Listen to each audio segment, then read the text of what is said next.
So, second way to classify the colloids based on the nature of interaction between dispersed phase and dispersion medium. Disperse phase और dispersion medium के बीच में interaction तो होती हैं, तभी तो वो डिजॉल्व होते हैं, तभी तो एक सोल बनता है हमारा. वो इंटरेक्शन किस तरह की होती है, उनका नेचर क्या है, सेकेंड टाइप हम ये करेंगे.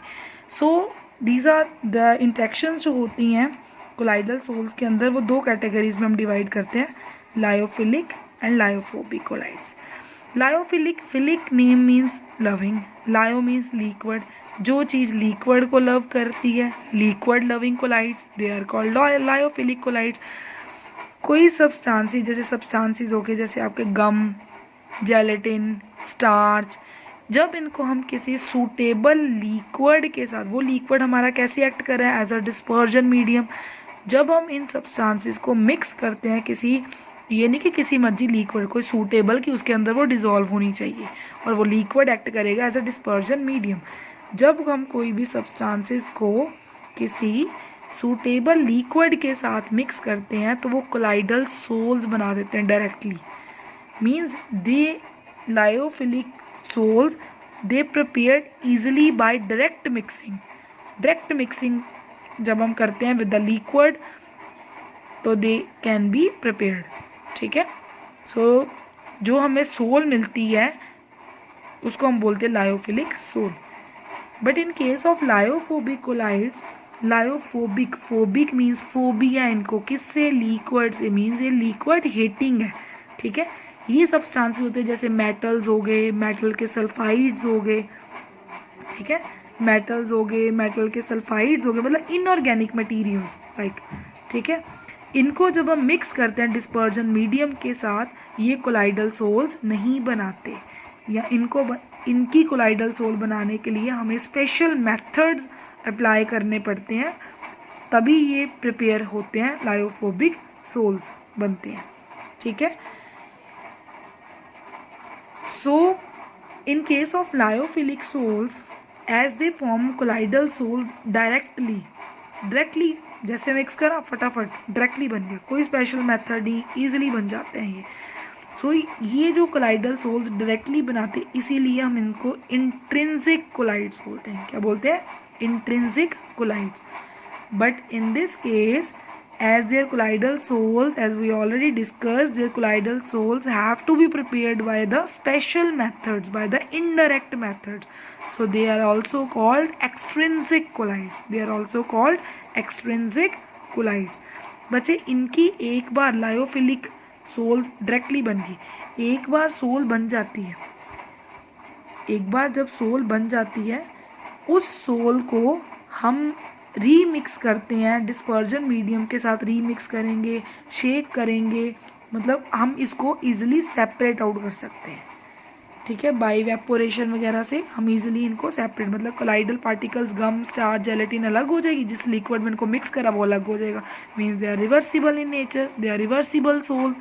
बट यहाँ पे क्या है, एक बार आपकी सोल बन गई, they do not give back to the colloidal sol by simply addition of the dispersion medium. एक बार जो सोल बन गई, एक बार पीपीटीज बन गए, उनको हम दोबारा कोलाइडल सोल में कन्वर्ट नहीं कर सकते. That is why lyophobic colloids they are also called irreversible sols. ठीक है. अब ये लिक्विड लविंग होते हैं, लिक्विड को लव करते हैं, so they are very much, they are very highly hydrated. तो ये लिक्विड को, इनको फोबिया होता है, लिक्विड से डर लगता है, हेट करते हैं ये लिक्विड को, तो ये हाइड्रेटेड नहीं होते, इतने ज़्यादा हाइड्रेटेड नहीं होते. क्लियर. लायोफिलिक की जो विस्कोसिटी होती है वो सेम होती है as that of the medium. But lyophobic sols की जो थोड़ा गलत कर दिया, लायोफोबिक सोल्स की जो विस्कोसिटी होती है वो ऑलमोस्ट सेम होती है as compare to the medium. But जो लायोफिलिक की जो विस्कोसिटी होती है, वो सोल की विस्कोसिटी हमेशा ज़्यादा होती है, ज़्यादा विस्कस होता है वो sol as compare to that of the medium. Because lyophilic में क्या होगा, टोटली मिक्सिंग होगी, टोटली मिक्स हो गया. ठीक है. मिक्स होने के बाद ऑब्वियसली जो चीज़ बनी उसकी कंसनट्रेशन, उसकी विस्कोसिटी क्या होगी, ज़्यादा होगी. ठीक है. अकेला लिक्विड है, अकेला पानी है और उस पानी में अगर चीनी डाल दोगे तो कौन सी चीज़ की विस्कोसिटी, किसकी कंसनट्रेशन बढ़ गई? चीनी वाले पानी की ना, कंसनट्रेटेड हो गया, डिल्यूट नहीं हुआ।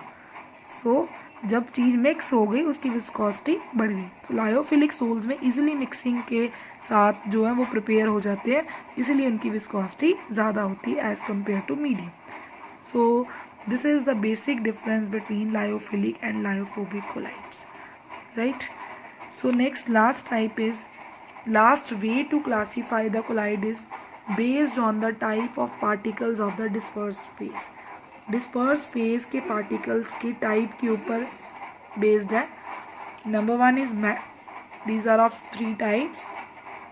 Number one is multimolecular colloids.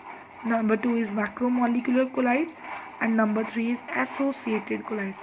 देखो बच्चे, अब डिस्पर्स फेज के साइज़ के ऊपर डिपेंड करता है कि हमारा कौन सी कैटेगरी होगी। मल्टी का मतलब क्या होता है? मैनी। मल्टी का मतलब क्या होता है? मैनी। इसमें क्या होता है? छोटे छोटे बहुत सारे मॉलिक्यूल, छोटे छोटे मॉलिक्यूल जुड़ के एग्रीगेशन का मतलब होता है जुड़ना। छोटे छोटे मॉलिक्यूल जुड़ते हैं, एक बड़ा साइज मॉलिक्यूल बनाते हैं जिसका डायामीटर किसके इक्वल होता है? कोलाइडल पार्टिकल के इक्वल होता है, ठीक है?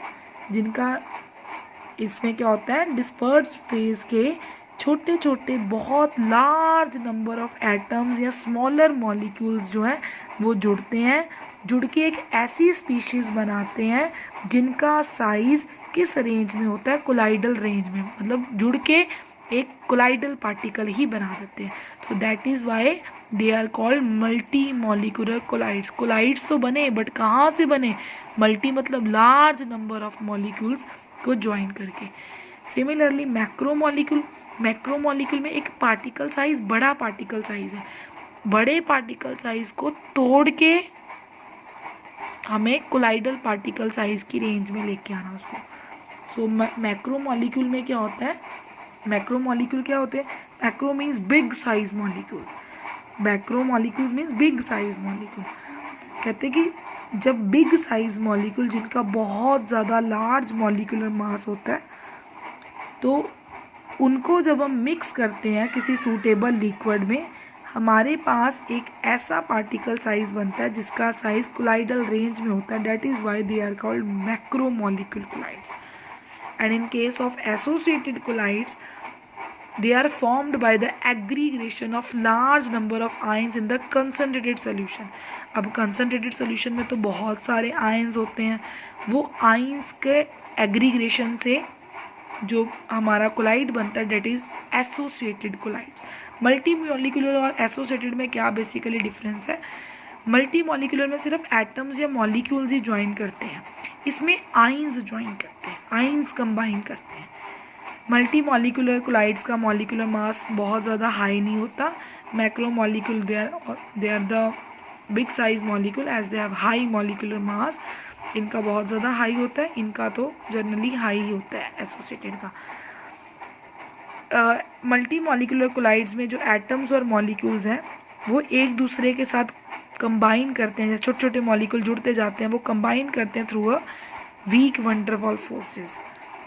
इसमें मैक्रो मॉलिक्यूल में तो बहुत बड़े मॉलिक्यूल्स होते हैं, लंबी लंबी चेन्स होती हैं, तो इनमें जो लंबी लंबी चेन्स अगर होएंगी, ऑब्वियसली जो अंदर फोर्सेस होल्ड करके रखती हैं लंबी लंबी चेन्स को, अगर फोर्सेस ही अंदर स्ट्रॉन्ग ना हो, ये तो लॉन्ग चेन्स ब्रेक कर जाए। तो due to these long chains जो वैन डर वाल्स फोर्सेस इनमें होल्ड करती हैं, एग्जिस्ट करती हैं, बहुत स्ट्रॉन्गर होती हैं।